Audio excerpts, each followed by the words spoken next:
إن الحمد لله نحمده ونستعينه ونستغفره ونعوذ بالله من شرور أنفسنا ومن سيئات أعمالنا من يهده الله فلا مضل له ومن يضلل فلا هادي له وأشهد أن لا إله إلا الله وحده لا شريك له وأشهد أن محمدا عبده ورسوله صلى الله عليه وعلى آله وصحبه وسلم وبعد. Dans l'assise d'aujourd'hui, nous allons parler d'une adoration très simple, mais qui est parfois négligée par les gens en raison du fait que nous ne sommes pas conscients de l'importance de sa récompense. Et cette adoration, elle te permettra d'être parmi les jeûneurs de ceux qui obtiennent la plus grande des récompenses. Imam Ahmed rahimahullah ta'ala a rapporté qu'un homme a interrogé le prophète sallallahu alayhi wa sallam et lui a dit: qui parmi ceux qui luttent sur le sentier d'Allah a la récompense la plus grande, ô messager d'Allah? Il répondit sallallahu alayhi wa sallam: celui parmi eux qui évoque Allah de la façon la plus abondante. L'homme lui dit alors: et qui parmi les jeûneurs a la récompense la plus grande? Il répondit sallallahu alayhi wa sallam: celui parmi eux qui évoque Allah de la façon la plus abondante. Puis il l'interrogea de la même manière au sujet de la prière, au sujet de la zakat, au sujet du pèlerinage, au sujet de l'aumône. Et à chaque fois, le prophète sallallahu alayhi wa sallam lui disait: celui parmi eux qui évoque Allah de la façon la plus abondante. Abu Bakr dit alors à Omar radiyallahu anhuma: les adeptes du dhikr, les adeptes du rappel d'Allah, on saisit tout bien. Et le messager d'Allah sallallahu alayhi wa sallam confirma la parole d'Abu Bakr. On voit donc à travers ce hadith l'importance de cette adoration qui est le rappel d'Allah, le dhikr, qui a une influence directe sur la récompense de tes œuvres. Si tu évoques Allah subhanahu wa ta'ala de façon abondante, que ton cœur est présent lorsque tu jeûnes, que ta langue est humide du rappel d'Allah, également que tu évoques Allah subhanahu wa ta'ala de façon abondante dans tes prières et dans l'ensemble de tes œuvres, alors la récompense de tes œuvres sera d'autant plus grande, bi'idhnillahi ta'ala. Et ceci doit t'encourager à multiplier le dhikr, à multiplier le rappel d'Allah subhanahu wa ta'ala, d'autant plus en ces jours de Ramadan, durant lesquels il convient aux croyants de multiplier les œuvres de bien pour se rapprocher davantage d'Allah subhanahu wa ta'ala. Et Allah subhanahu wa ta'ala nous a ordonné dans son livre de nous rappeler de lui de façon abondante. Il a dit subhanahu wa ta'ala: Ya ayyuhalladhina amanu uzkurullaha dhikran kathira. Ô vous qui croyez, rappelez-vous d'Allah d'une façon abondante. Wasabbihuhu bukratan wa asila. Et glorifiez-le à la pointe et au déclin du jour, c'est-à-dire le matin et le soir, en début et en fin de journée. Et Allah subhanahu wa ta'ala a fait les éloges de ses serviteurs croyants qui se soumettent à cet ordre et se rappellent de lui de façon abondante.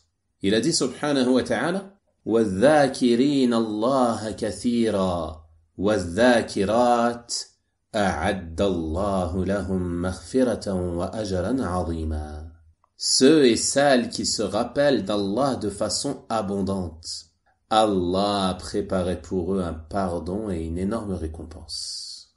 Donc la question qui se pose ici est de savoir comment doit-on faire pour se soumettre à cet ordre et faire partie de ceux qui se rappellent d'Allah de façon abondante, afin d'obtenir ses récompenses, d'obtenir ses mérites immenses, d'obtenir le pardon d'Allah subhanahu wa ta'ala.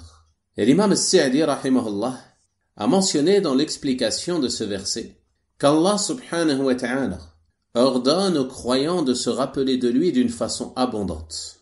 Et ceci a lieu en faisant le tahlil, qui consiste à dire la ilaha illallah, le tahmid, qui a lieu en disant alhamdulillah, le tasbih, qui a lieu en disant subhanallah, et le takbir, qui a lieu en disant Allahu Akbar.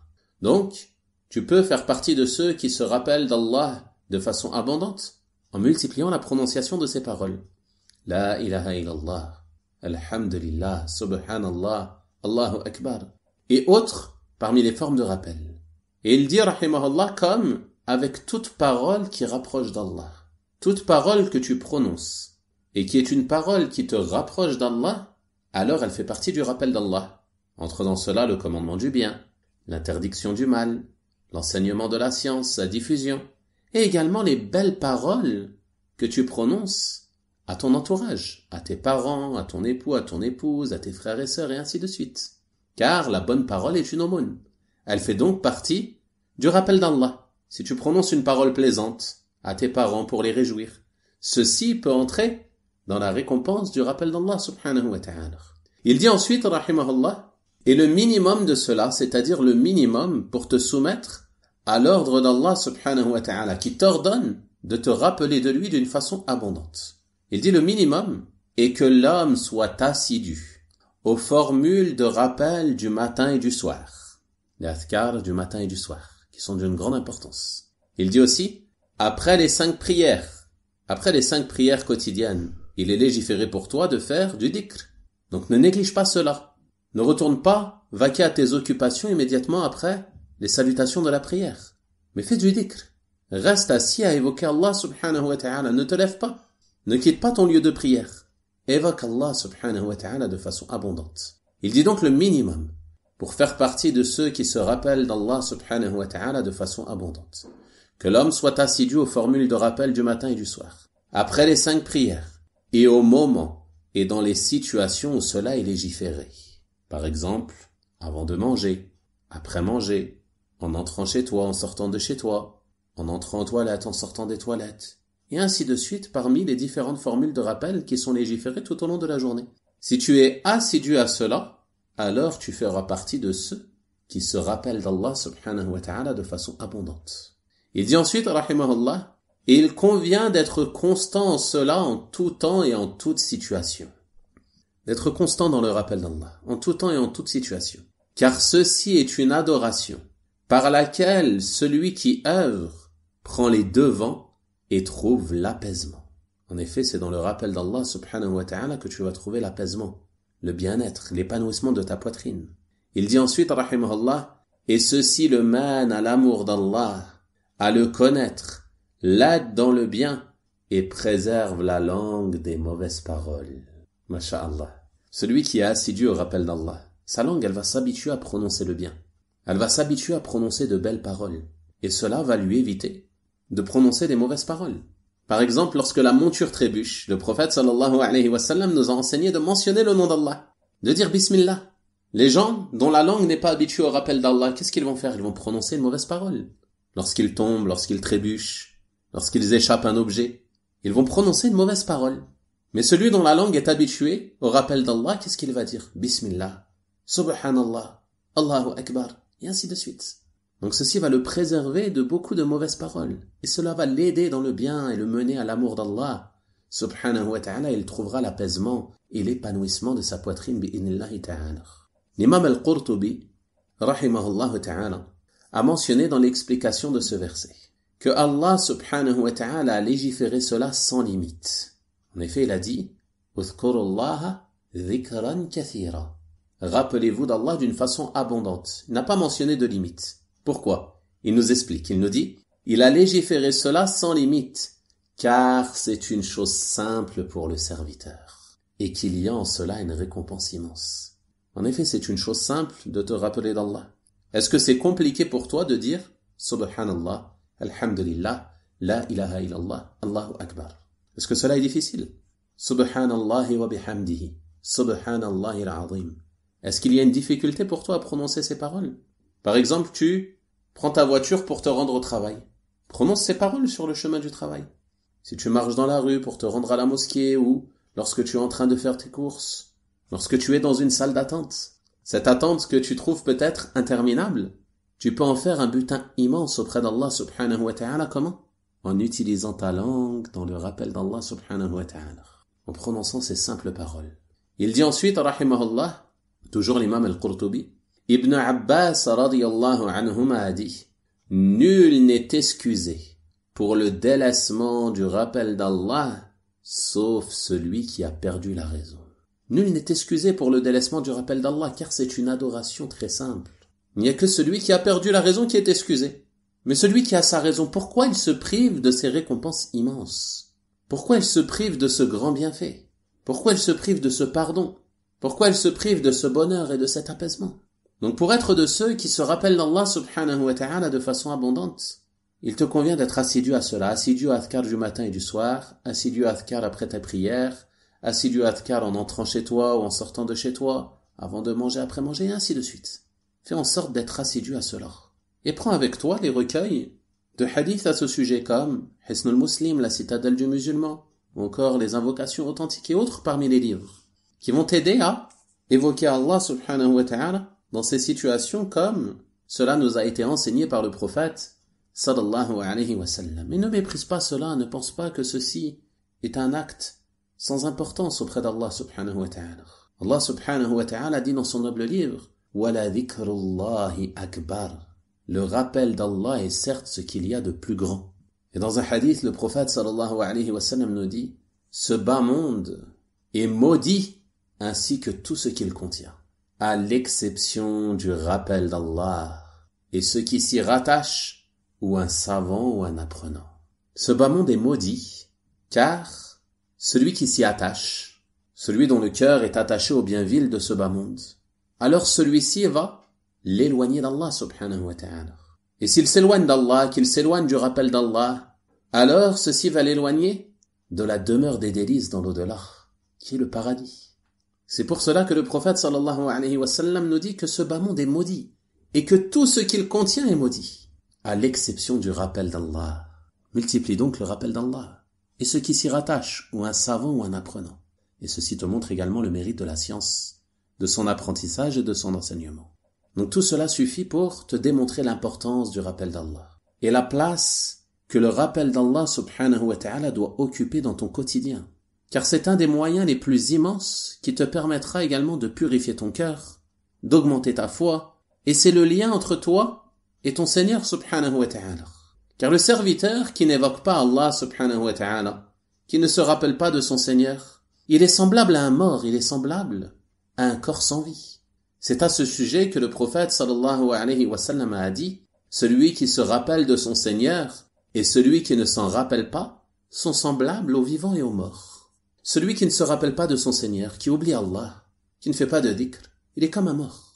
Alors que celui qui fait beaucoup de rappels d'Allah, celui dont la langue est sans cesse humide par le rappel d'Allah, celui dont le cœur est présent lors de ses adorations, celui qui multiplie les œuvres de bien pour se rapprocher d'Allah subhanahu wa ta'ala, alors celui-ci est semblable au vivant.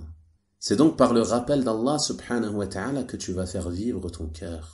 Et la meilleure forme de rappel d'Allah subhanahu wa ta'ala de façon absolue est la récitation du Coran.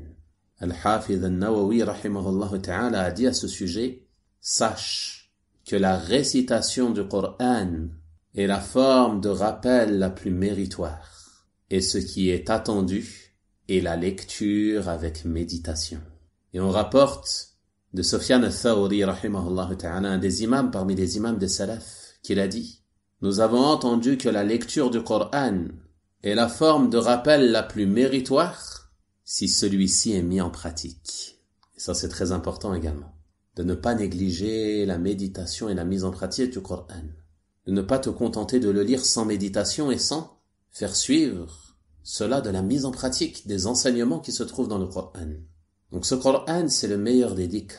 Sa récitation est la manière la plus méritoire de te rappeler d'Allah subhanahu wa ta'ala. Multiplie donc la lecture du Coran, d'autant plus durant ce noble mois, qui est le mois du Coran, le mois durant lequel il a été révélé. Mais ceci ne veut pas dire que tu dois négliger les autres formules de rappel d'Allah subhanahu wa ta'ala, mais saisis ta part de récompense dans chacune des portes de bien qui s'offrent à toi. Et rappelle-toi que le dhikr, en plus d'être une œuvre méritoire aux récompenses immenses, c'est une œuvre qui te permettra d'être sauvé du châtiment d'Allah subhanahu wa ta'ala. Le prophète sallallahu alayhi wa sallam a dit dans le hadith l'enfant d'Adam n'accomplit pas une œuvre le sauvant plus du châtiment d'Allah que le rappel d'Allah. Allahu Akbar. Tu multiplies ces formules de dhikr, ces formules de rappel, la lecture du Coran et ainsi de suite. Et ceci est une cause pour te sauver du châtiment d'Allah subhanahu wa ta'ala. Il dit aussi sallallahu alayhi wa sallam, les œuvres pieuses qui perdurent sont La ilaha illallah, subhanallah, Allahu akbar, walhamdulillah, wa la hawla wa la quwwata illa billah. La prononciation de ces paroles fait partie des œuvres pieuses qui perdurent, c'est-à-dire les œuvres pieuses que tu retrouveras auprès d'Allah subhanahu wa ta'ala et dont tu profiteras de la récompense. Il dit aussi sallallahu alayhi wa sallam dans un autre hadith, les paroles les plus aimées d'Allah sont au nombre de 4. Peu importe par laquelle tu commences. Subhanallah, alhamdulillah, la ilaha illallah, Allahu akbar. Ce sont les paroles les plus aimées d'Allah. Donc au lieu d'utiliser ta langue pour prononcer des paroles qui ne te sont d'aucun intérêt ici-bas et dans l'au-delà, ou pire encore, pour prononcer des paroles qui te seront nuisibles, utilise plutôt ta langue dans le rappel d'Allah. Multiplie la prononciation de ces paroles. La ilaha illallah, la ilaha illallah, la ilaha illallah, subhanallah, walhamdulillah, wallahu akbar, wa la hawla wa la quwwata illa billah. Le prophète sallallahu alayhi wa sallam a dit à un de ses compagnons un jour, ne vais-je pas t'indiquer un trésor parmi les trésors du paradis? Il lui dit ensuite, la hawla wa la quwwata illa billah. Un trésor parmi les trésors du paradis.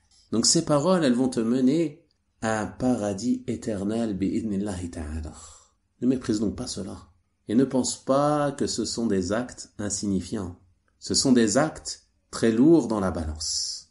Le prophète sallallahu alayhi wa sallam dit, dans un autre hadith, il y a 2 paroles qui sont aimées d'Ar-Rahman, du tout miséricordieux, qui sont légères sur la langue et qui sont lourdes dans la balance.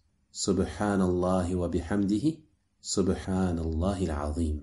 Et dans un autre hadith, il nous dit sallallahu alayhi wa sallam, celui qui dit 100 fois subhanallahi wa bihamdihi, ses péchés seront effacés, même s'ils sont aussi nombreux que l'écume de la mer. En disant juste 100 fois subhanallahi wa bihamdihi, tes péchés seront effacés. Tu vois donc comment, en raison de notre insouciance et en raison parfois de notre attachement à ce bas monde, nous nous privons nous-mêmes de ces récompenses immenses. Wallahu al-musta'an. On demande donc à Allah subhanahu wa ta'ala de nous assister et de nous aider à être de ceux qui l'évoquent de façon abondante afin de faire partie de ceux qui réussissent, car il a dit subhanahu wa ta'ala وَاذْكُرُوا اللَّهَ كَثِيرًا لَعَلَّكُمْ تُفْلِحُونَ. Et rappelez-vous d'Allah de façon abondante, ainsi vous obtiendrez la réussite. Allahumma a'inna ala dhikrik wa shukrik wa husni ibadatik wa salillahumma wa sallim wa barik ala nabiyyina Muhammad wa ala alihi wa sahabatihi ajma'in walhamdulillahi rabbil alamin wa barakallahu fikum.